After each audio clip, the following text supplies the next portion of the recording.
It was a quiet, uneventful evening in a small Texas town. The sun had dipped below the horizon, casting long shadows across the empty streets. Two rookie police officers, Jake and Ryan, were patrolling the area in their shiny black and white squad car. They had been on the job for only a few months, eager to prove themselves, but mostly bored out of their minds. Small towns like this didn't see much action, just the occasional speeding ticket or noise complaint. As they drove past a run-down gas station on the outskirts of town, something unusual caught their attention. A beat-up old pickup truck was chugging along the road ahead of them, moving so slowly that it barely seemed to be moving at all. The truck looked like it belonged in a junkyard rather than on the road. Rust covered its body, one headlight was missing, and smoke occasionally sputtered from the exhaust pipe. It groaned and rattled as if every turn of the wheels might be its last. Behind the wheel sat an elderly man wearing a faded cowboy hat pulled low over his face. His hands, weathered and calloused, gripped the steering wheel with surprising firmness. Despite his frail appearance, there was something oddly commanding about him, though neither officer noticed it at first. All they saw was an old man driving what could generously be called a rolling disaster. Jake nudged Ryan and smirked. "Man, look at that thing. I think it's older than my grandpa's tractor." Ryan chuckled, leaning forward to get a better view. "Bet it doesn't even have working brakes. What do you think he's hauling back there? Scrap metal?" Their laughter filled the patrol car as they decided to pull the truck over. After all, it wasn't just crawling along. It was practically begging for attention. Jake flipped on the flashing lights while Ryan grabbed the radio to report the stop. "Let's see what this guy's story is," Jake said with a grin. "Probably lost or forgot how to drive." The old truck lumbered to a halt on the side of the road, its engine wheezing like it might give out at any moment. Jake stepped out of the patrol car and approached the driver's side window, his hand resting casually on the holster of his gun. He leaned down and tapped on the glass with his flashlight. "Evening, sir. Mind rolling down your window?" The old man turned his head slightly, revealing sharp eyes that seemed to pierce right through Jake despite the shadow of his hat. Slowly he rolled down the window, the crank handle squeaking loudly with each turn. Jake tried not to laugh at the absurdity of it all. Who even used manual windows anymore? "Is there a problem, officer?" the man asked in a deep, gravelly voice. There was no hint of nervousness or irritation, just calm curiosity. Well, Jake hesitated for a second, suddenly feeling a bit foolish. But then he remembered the state of the truck and straightened up, regaining his confidence. "You're going pretty slow back there. Thought I'd check and make sure everything's okay. License and registration, please." The old man nodded slowly and reached into the glove compartment. He pulled out a worn leather wallet and handed over his license and registration without saying another word. Jake glanced at the documents, noting the name. Carl K. Norris. Nothing rang a bell, but the photo matched the man sitting in front of him. Still, something about the encounter felt off. Maybe it was the way the old man carried himself, exuding a quiet strength that didn't quite match his age or the condition of his vehicle. Ryan joined Jake at the window, peering inside them, truck with exaggerated interest. "Wow, this thing's older than dirt," he said under his breath, loud enough for the old man to hear. "You planning to trade it in anytime soon? Or are you holding out for Antiques Week?" Jake snorted, trying to stifle a laugh. The old man didn't react, his expression unreadable behind the brim of his hat. Instead, he simply waited, watching them with those piercing eyes. Jake cleared his throat, suddenly feeling awkward. Thanks for these. We'll just take a quick look and let you know if anything comes up." Back at the patrol car, the two officers couldn't stop laughing. "Can you believe that heap of junk?" Ryan said, shaking his head. "I bet it breaks down before he gets home." "Yeah, and did you see his face? Totally clueless," Jake added, still chuckling. "What's he doing driving that thing? Anyway, shouldn't he be in a retirement home or something?" They ran the plates and license information through the system, expecting nothing more than a routine check. But as the results came back, their laughter died instantly. The screen displayed the name Carl K. Norris, and beneath it, a note flagged his identity as none other than Chuck Norris. Yes, the Chuck Norris. Martial arts icon, action movie star, and internet legend. For a moment, neither officer spoke. Then Ryan broke the silence. Wait, is this some kind of joke? Did we really just pull over Chuck Norris? Jake stared at the screen, his mouth hanging open. No way, this has to be wrong. Why would he be driving around in that piece of junk truck? But the evidence was undeniable. Photos matched, details lined up. It really was him. Panic set in as they realized the gravity of their earlier behavior. Mocking Chuck Norris? That was like poking a sleeping lion with a stick. Legends weren't supposed to show up in random traffic stops, especially not in broken-down trucks. What do we do now? Ryan whispered, glancing nervously toward the truck. Do you think he heard us? I don't know, Jake muttered, rubbing his temples. But if he did, we're screwed. Despite their fear, they knew they had to finish the stop. Gathering their courage, they returned to the truck, their earlier cockiness replaced by sheer terror. Whatever happened next, they were certain of one thing: they'd never forget this night, or the lesson it taught them. The two rookie officers, Jake and Ryan, stood frozen beside their patrol car, staring at the computer screen like it had just delivered a death sentence. Chuck Norris. The name echoed in their minds, each syllable carrying the weight of legend. They had grown up watching his movies, hearing tales of his martial arts prowess, and laughing at the endless internet memes that painted him as an unstoppable force of nature. And now here they were, two inexperienced cops who had mocked him to his face without even realizing it. Ryan was the first to break the silence. Okay, let's think this through, he said, though his voice trembled slightly. What do we do? Do we apologize? Pretend nothing happened? Or, I don't know, run for the hills? Jake shot him a look. Running isn't an option, genius. He's still sitting there waiting for us. Besides, if we try to leave now, he'll probably chase us down. And based on everything I've heard about him, he wouldn't even need a car. Ryan gulped audibly. You really think he heard us, like all the stuff about his truck being junk and him looking clueless? Jake hesitated before answering. Honestly, I have no idea, but if he did, we're toast. You know how people say he can read minds, right? What if he already knows exactly what we were thinking? Both men shuddered at the thought. It wasn't just fear, it was awe mixed with embarrassment.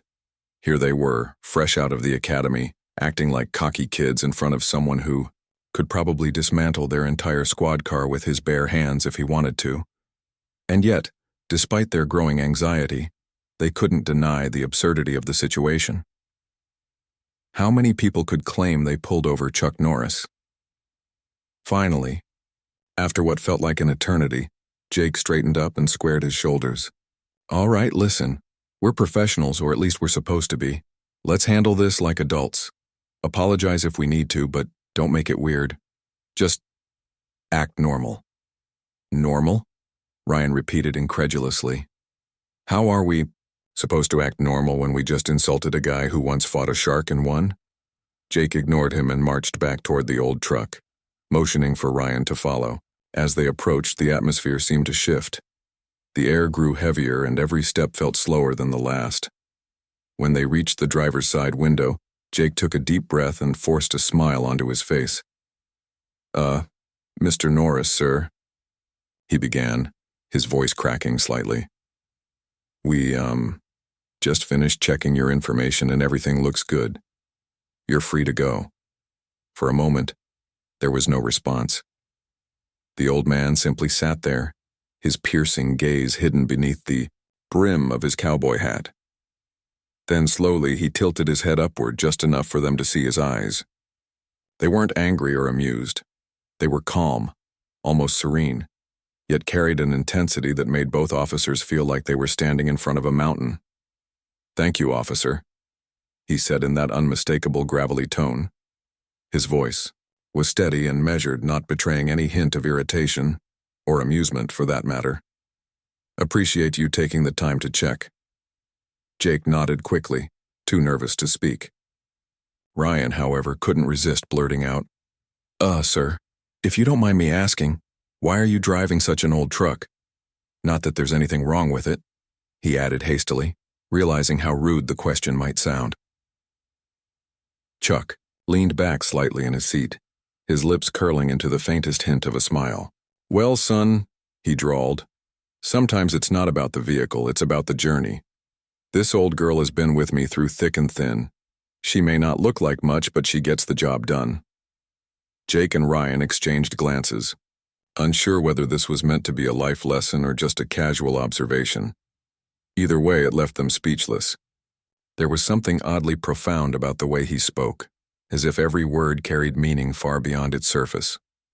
Before they could respond, Chuck continued. "Now, I imagine y'all have more important things to do than chat with an old man.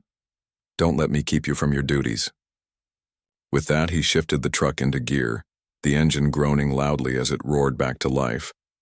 The officers stepped back instinctively, giving the truck plenty of space as it pulled away from the curb. For a few seconds, neither of them moved. They just stood there watching the taillights disappear into the distance, the sound of the sputtering exhaust fading into the night. "Well," Ryan finally said, breaking the silence, "that was surreal." "You think?" Jake snapped, though there was no real anger in his tone. "Do you realize what just happened? We pulled over Chuck Norris, and we made fun of his truck." Ryan winced. "Yeah, I know.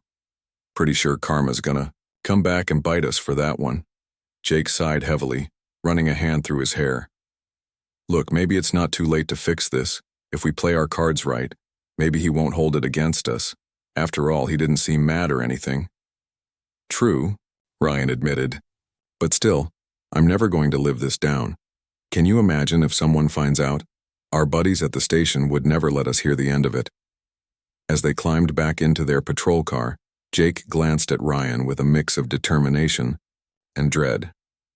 "Listen, here's the deal. We don't tell anyone about this, not a soul, got it? This stays between us." Ryan nodded vigorously. "Agreed. No one needs to know. Ever." But even as they drove off, both men knew deep down that keeping this secret would be easier said than done. Word had a way of spreading in small towns, especially when it involved something as bizarre as pulling over a living legend. And while they hoped Chuck Norris wouldn't hold a grudge, they couldn't shake the feeling that they had just crossed paths with someone whose reputation was as indestructible as his spirit. Little did they know, their encounter with Chuck Norris was only the beginning of a story that would become local legend, a tale told and retold for years to come, always with a mix of humor, admiration, and just a touch of awe. The drive back to the station was eerily quiet. Jake gripped the steering wheel tightly, his knuckles white as he replayed the events of the evening in his mind. Ryan sat slumped in the passenger seat, staring out the window with a glazed look on his face. Neither of them spoke for several minutes, the weight of their encounter pressing down on them like an invisible force. Finally, Ryan broke the silence. "Do you think he's mad at us?" His voice was soft, almost hesitant, as if speaking too loudly might summon Chuck Norris himself. Jake sighed deeply, glancing at his partner before focusing back on the road. "I don't know, man. He didn't seem mad, or at least not outwardly. But that's what makes it worse, isn't it? You ever hear those stories about how calm and collected he is right before he does something legendary?" Ryan nodded, slowly swallowing hard. "Yeah, like the time he supposedly stared down a tornado and walked away without a scratch, or when he told a bear to leave him alone and it actually listened." "Exactly," Jake said, gripping the wheel even tighter. "And here we are, two rookies who basically called him clueless and made fun of his truck. If anyone has a reason to hold a grudge, it's him." Ryan groaned, burying his face in his hands. "This is bad, really bad. What happens if he decides to, I don't know, teach us a lesson or something? Like one roundhouse kick and we're both out cold?" Jake rolled his eyes but couldn't hide the flicker of concern in his expression. "Relax, all right? Let's not jump to conclusions.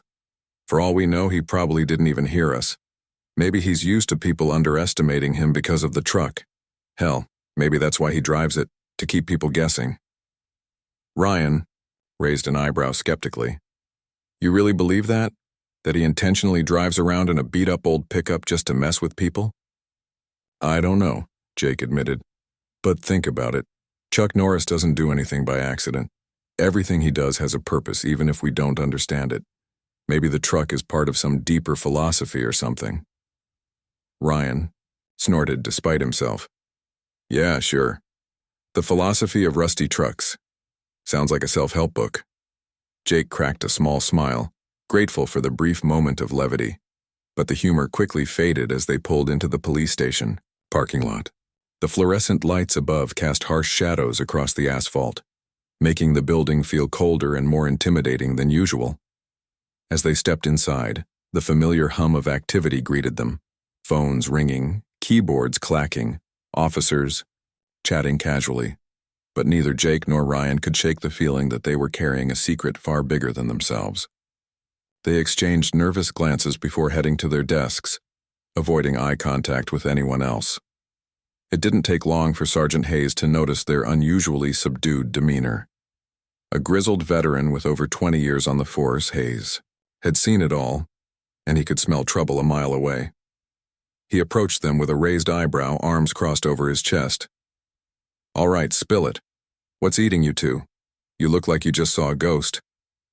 Jake hesitated, glancing at Ryan for support. When no help came, he stammered, Nothing, Sarge, just tired, I guess." Hayes narrowed his eyes, clearly unconvinced. "Tired? Bullshit. Something happened tonight and I want to know what it is. Don't make me ask again." Ryan shifted, uncomfortably in his chair, fidgeting with the zipper on his jacket. "Look, Sarge, it's stupid, okay? We stopped someone earlier and, well, let's just say it wasn't your average traffic stop." "Oh?" Hayes leaned forward, intrigued. "Who'd you pull over? The mayor? A celebrity?"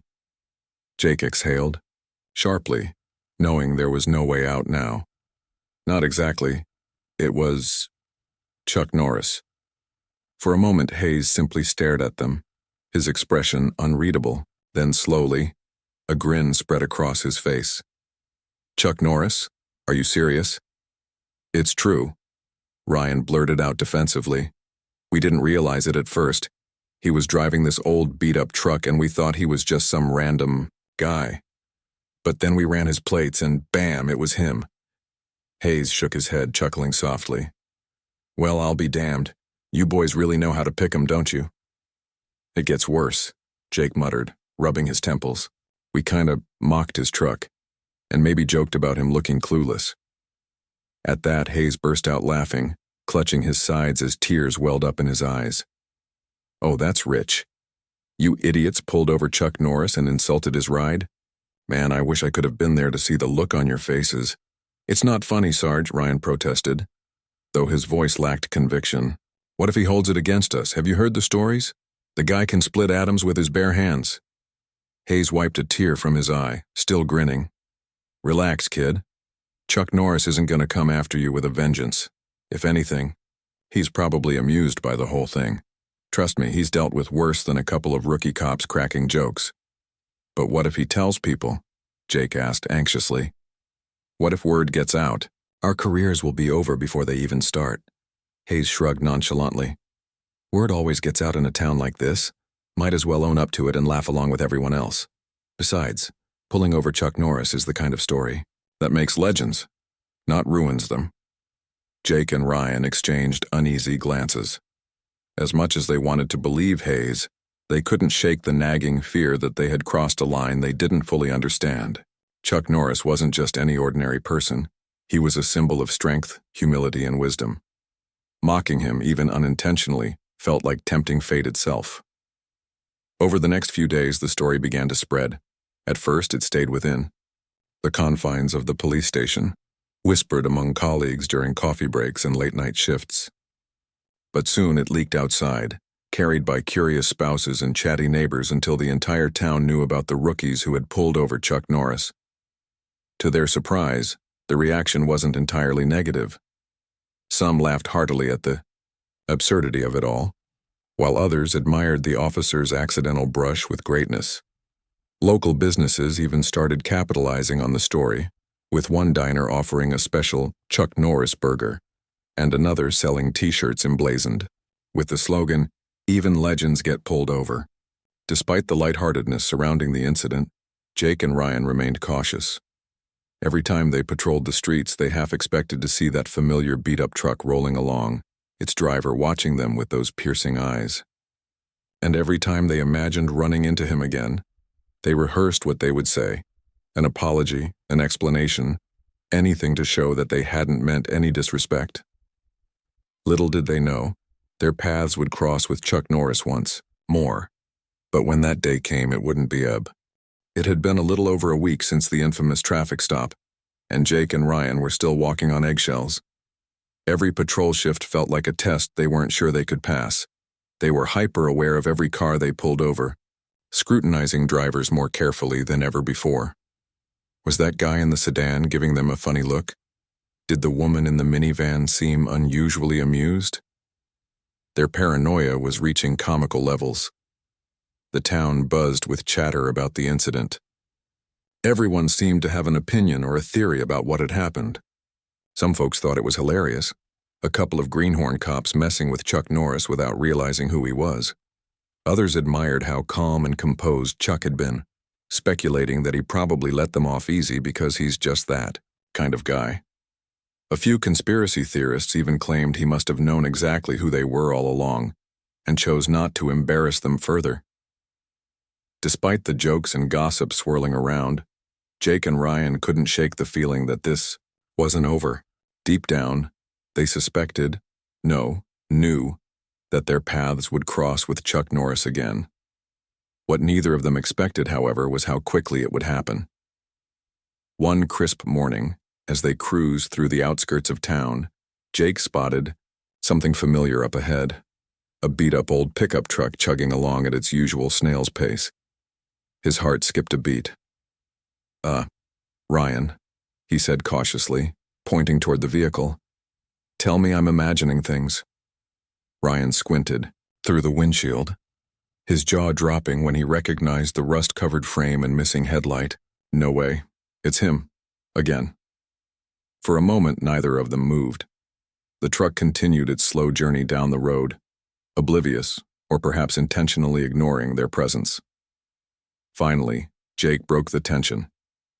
What do we do? Do we pull him over again? Pretend we didn't see him?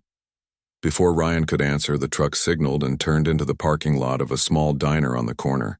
Jake hesitated for a second, then slowly followed, parking a respectful distance away. Okay, he muttered, turning off the engine. Let's go in there and, I don't know, apologize? Explain ourselves? Ryan nodded nervously. Yeah, but let's try not to sound like complete idiots this time. As they stepped out of the patrol car, their hands instinctively went to their utility belts, not because they were preparing for trouble, but because the gesture gave them some semblance of control in an otherwise nerve-wracking situation. The bell above the diner door jingled softly as they entered, and immediately all eyes turned to them. The place was packed with locals enjoying breakfast, but one table stood out. Chuck Norris, sitting by himself in a corner booth, sipping coffee and reading a newspaper. Jake and Ryan exchanged glances, silently steeling themselves before approaching his table. As they drew closer, they noticed the faint smirk tugging at the corners of his mouth. Had he been expecting them? Morning, officers. Chuck greeted them warmly, folding the newspaper and setting it aside. His tone was friendly, almost teasing, but lacked any hint of malice. Care to join me? Jake cleared his throat, fumbling for words. Yes. Sir? Thank you. He slid into the booth first, followed by Ryan, who looked like he'd rather be anywhere else. There was an awkward pause as both men struggled to find the right thing to say. Finally, Jake spoke up. Mr. Norris, sir, we wanted to, apologize for last week. We didn't mean any disrespect when we pulled you over, or when we made those comments about your truck. We didn't recognize you at first, and Chuck held up a hand, cutting him off mid-sentence. Relax, boys, he said with a chuckle. I already told you. It's water under the bridge. No harm done. Ryan blinked, stunned. Really? You're not mad? Mad? Chuck repeated, raising an eyebrow. Why would I be mad? You were doing your job. Checking plates, keeping the road safe. That's important work. And as for the jokes, he shrugged casually. Well, my truck does look like it belongs in a museum. Can't blame you for noticing. Jake and Ryan exchanged relieved glances, though their nerves were far from settled. There was something disarmingly genuine about the way Chuck spoke, like he genuinely understood where they were coming from, even if they hadn't handled the situation perfectly. Still, Jake pressed on, determined to make amends. We shouldn't have underestimated you, or judged you based on appearances. It won't happen again. Chuck leaned back in the booth, studying them intently. For a brief moment, the playful twinkle in his eye faded, replaced by a look of quiet wisdom. You know, he began, his voice low and measured. Judging people by what's on the surface is something we all do sometimes. But life has a funny way of teaching us that things aren't always what they seem. He gestured toward his truck, visible through the diner window. Take that old thing, for example. Looks like junk, doesn't it? But it's carried me across thousands of miles through storms and deserts and everything in between. It may not win any beauty contests, but it gets the job done. Same goes for people. You can't judge someone's worth based on how they look or what they drive. Jake and Ryan listened intently, hanging on his every word. This wasn't just advice. It was a lesson wrapped in humility and experience. Neither of them dared interrupt as Chuck continued. And besides, he added with a wry smile, sometimes it's fun to keep people guessing. Keeps them honest. The tension melted away completely as the three of them shared a laugh. For the first time since the traffic stop, Jake and Ryan felt truly at ease in Chuck's presence. He wasn't angry, vengeful, or intimidating. He was human. A man who valued kindness, respect, and a good sense of humor. After a few more minutes of light-hearted conversation, Chuck glanced at his watch and stood up. Well, boys, I should get going. Thanks for stopping by and for the apology. Appreciate it. Jake and Ryan scrambled to their feet, shaking his hand firmly. Thank you, sir, Jake said earnestly. For everything. No problem, Chuck replied, tipping his cowboy hat slightly. Just remember what I said. Respect goes a long way. With that, he walked out of the diner, leaving behind a trail of admiration and awe. As the door swung shut behind him, the room erupted into applause. The other patrons clapped and cheered, clearly thrilled to have witnessed such a memorable encounter. Jake and Ryan sat back down in the booth, grinning ear to ear. That was amazing, Ryan said finally, breaking the silence. I expected him to be cool, but that was next level. Yeah, Jake agreed, shaking his head in disbelief. He didn't just forgive us, he taught us something. Something we'll never forget. From that day forward, the two officers approached their work with renewed perspective. They stopped making assumptions about people based on appearances and started treating everyone with the same level of respect and dignity. Word spread throughout the department about their meeting with Chuck Norris, and soon their story became a staple of training sessions for new recruits. And as for Chuck Norris, he remained a fixture in the small Texas town, driving his trusty, old truck and inspiring anyone lucky enough to cross his path. Whether it was through his actions, his words, or simply the way he carried himself, he proved once again that true greatness lies not in fame or fortune, but in character. The encounter at the diner marked a turning point for Jake and Ryan, not just in their careers, but in the way they viewed the world. Over the following weeks, they found themselves reflecting on Chuck Norris's words more often than they expected. Respect goes a long way, he had said, and those 5 simple words stuck with them like glue. It wasn't just advice. It was a philosophy, one that began to shape how they interacted with everyone they met. At first, the change was subtle. When pulling someone over for speeding, they made an effort to be polite instead of authoritative. Instead of barking orders or making sarcastic remarks, they introduced themselves warmly and explained the reason for the stop. They listened when drivers offered explanations, even if it meant taking a few extra minutes out of their day. To their surprise, people responded differently too, less defensive, more cooperative. Some even thanked them afterward, which was something neither officer had experienced much before. Their Sergeant, Hayes, noticed the shift almost immediately. One afternoon, as Jake and Ryan filed their reports in the station, he leaned against the doorway of their shared office, arms crossed and a smirk playing on his lips. "All right, spill it," he said, raising an eyebrow. "What's gotten into you two lately? You're acting like completely different people." Jake glanced at Ryan, who shrugged sheepishly. "We're just trying to do better, Sarge," Jake replied honestly. "After what happened with, well, you know," Hayes chuckled, shaking his head. "Ah, right, the Chuck Norris incident. Still can't believe you pulled him over. But seriously, I've seen the difference. People are talking about it.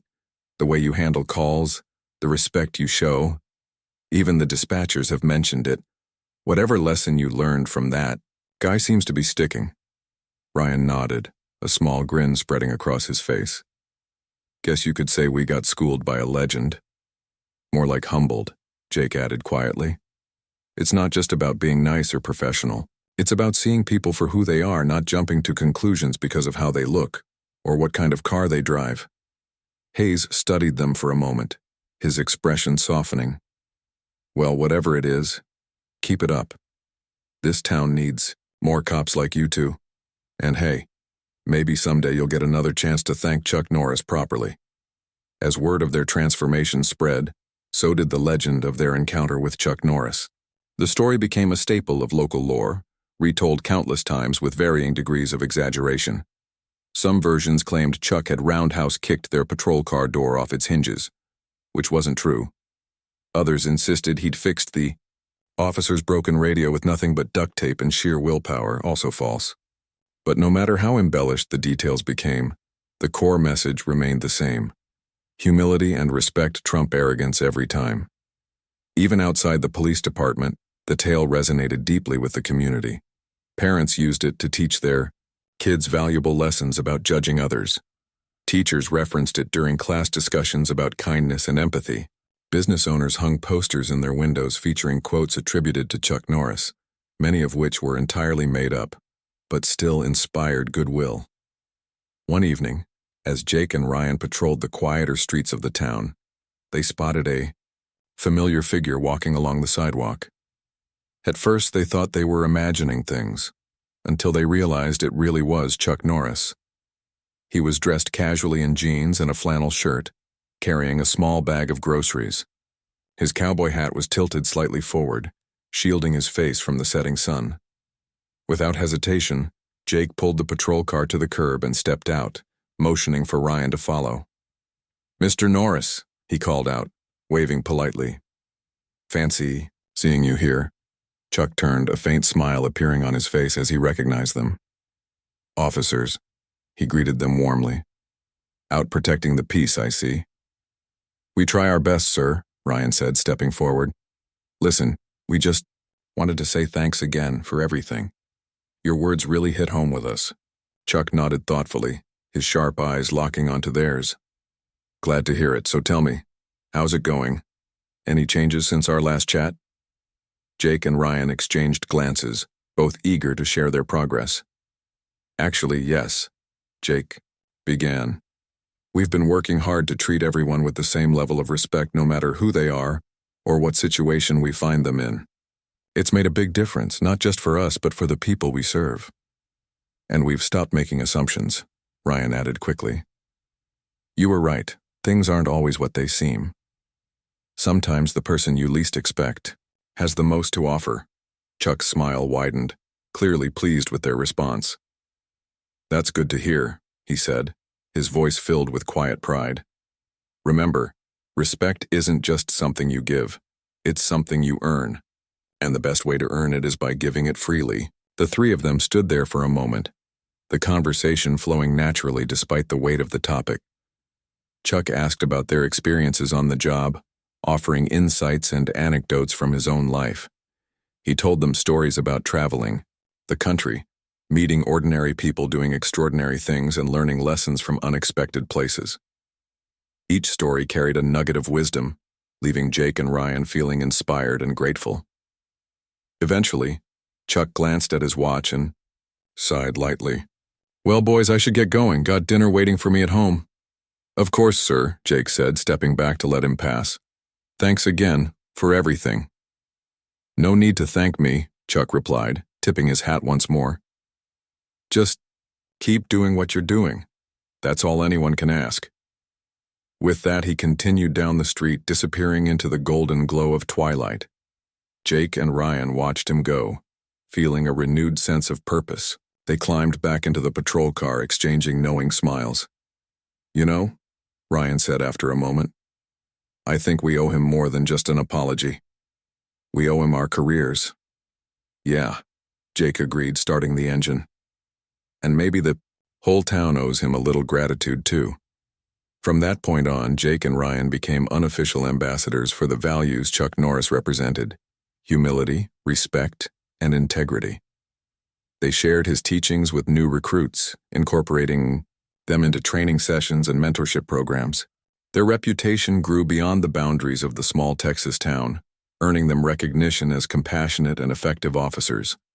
Meanwhile, Chuck Norris continued living his life quietly, driving his beat-up truck and inspiring those around him without ever seeking attention. Though he never sought fame or fortune, his legacy lived on. Not through action movies or internet memes, but through the lives he touched and the lessons he imparted. Years later, when asked about their most memorable moment on the job, Jake and Ryan would always recount the night they pulled over Chuck Norris.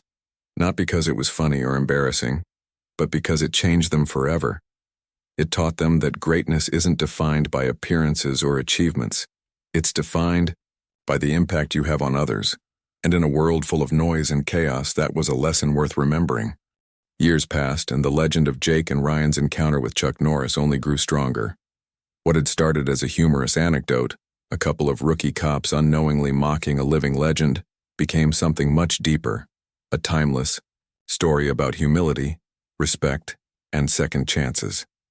It was told and retold in living rooms, classrooms, and even boardrooms, always with a mix of admiration and awe. People loved it, not just because it involved Chuck Norris, but because it carried a universal truth that resonated with everyone who heard it. For Jake and Ryan, the experience remained a cornerstone of their lives. They rose through the ranks of the police department, earning promotions and accolades along the way. But more importantly, they became role models within the community. Their approach to policing, rooted in empathy, fairness, and genuine care, for others, set a new standard for law enforcement in the small Texas town. Residents trusted them, knowing they would be treated with dignity no matter the circumstances. The ripple effects of their transformation extended far beyond their immediate circle. Other officers began adopting similar practices, inspired by Jake and Ryan's example. The department implemented training programs focused on de-escalation and respectful communication, emphasizing that every interaction mattered. Even neighboring towns took notice, sending representatives to learn from their methods. In time, the once sleepy little town became known not just for its quirky charm, but for having one of the most respected police forces in the region. 1. Summer evening, nearly a decade after their initial meeting, Jake and Ryan found themselves back at the same diner where they'd shared coffee with Chuck Norris all those years ago. Now seasoned veterans, they were celebrating their promotion to senior patrol officers, a milestone neither had ever imagined reaching when they first joined the force. As they sat at a corner booth, reminiscing about old times, the bell above, the door jingled softly. Both men looked up instinctively, their eyes widening in disbelief. Standing in the doorway, wearing his signature cowboy hat and a faint smile, was none other than Chuck Norris. "Evening, boys," he said, tipping his hat as he approached their table. "Mind if I join you?" Jake and Ryan exchanged stunned glances before scrambling to make room. "Mr. Norris," Jake exclaimed, still struggling to process the surreal moment. "What brings you here?" Chuck chuckled, sliding into the booth, across from them. "Just passing through. Thought I'd grab a bite to eat and maybe catch up with a couple of old friends." "Friends?" Ryan repeated, touched by the sentiment. "We're honored, sir, truly." They spent the next hour swapping stories and reflecting on how much had changed since their first encounter. Chuck listened intently as Jake and Ryan described the impact his words had on their careers and personal lives. They talked about the challenges they faced, the lessons they learned, and the moments that reminded them of his advice. "You know," Jake said earnestly, "we wouldn't be where we are today without you. That night, it wasn't just a traffic stop. It was a turning point for us.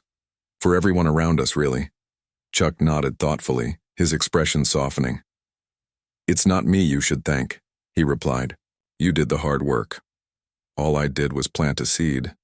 The growth came from your actions." Ryan smiled, shaking his head. "Still, we owe you everything. You showed us what true strength looks like. Not physical power, but the ability to inspire others and lead by example." Chuck leaned back in the booth, his piercing gaze locking onto theirs. "Strength comes in many forms," he said quietly. "But real strength is using whatever gifts you have to lift others up. That's what makes a difference. Not titles or achievements, but the lives you touch." The conversation drifted naturally to broader topics: family, faith, and the importance of leaving the world better than you found it. Chuck shared insights from his own journey, speaking with the kind of wisdom that only comes from decades of experience. He spoke humbly, never boasting or seeking praise, yet radiating an undeniable presence that commanded respect. Eventually, the waitress brought over a slice of pie, placing it in front of Chuck with a shy smile. "On the house, Mr. Norris," she said softly. "Thank you for being such an inspiration to all of us." Chuck thanked her warmly, cutting a small piece and offering it to Jake and Ryan. "Here," he said with a grin. "Share this. Call it a reminder that kindness, like pie, is always better when shared." They laughed, accepting the gesture with gratitude. As they savored the sweet dessert, the atmosphere in the diner shifted subtly. Other patrons began approaching their table, some simply wanting to shake Chuck's hand, while others asked for photos or autographs. Each request was met with grace and patience, further cementing his reputation as a man who valued connection above all else. When the crowd finally dispersed, Chuck glanced at his watch and stood up. "Well, boys, I hate to cut this short, but duty calls, or rather dinner does." Jake and Ryan rose to their feet, shaking his hand firmly. "Thank you again, sir," Jake said, his voice thick with emotion. "For everything."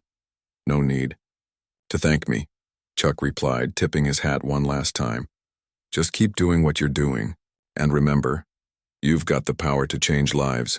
Use it wisely." With that, he walked out of the diner, disappearing into the warm summer night. The room fell silent for a moment, everyone processing the unexpected visit. Then, slowly, applause broke out, filling the space with heartfelt appreciation. In the years that followed, Jake and Ryan continued to honor Chuck Norris's legacy in everything they did. They mentored younger officers, sharing not just technical skills but the values that had shaped their careers. They volunteered in the community, organizing events and initiatives aimed at fostering trust and understanding between law enforcement and residents. And they never stopped telling the story of the night they pulled over Chuck Norris, always ending with the same message: respect goes a long way. Though Chuck Norris eventually moved on to other adventures, his influence lingered in the town he had briefly called home. The beat-up truck became a symbol of resilience and humility, often referenced during speeches and ceremonies. Local schools introduced programs inspired by his teachings, encouraging students to embrace kindness and integrity.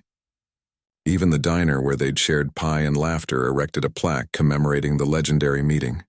And so, the tale of the two rookie cops and the unassuming hero in the rusted pickup truck lived on, not as a cautionary story, but as a celebration of human potential. It reminded everyone who heard it that greatness isn't defined by appearances or accomplishments, but by the ability to inspire others and leave the world a little brighter than you found it. As for Jake and Ryan, they carried the memory of Chuck Norris with them every day, letting it guide their actions and shape their legacy. Because sometimes the greatest lessons come from the most unexpected places and the humblest of heroes.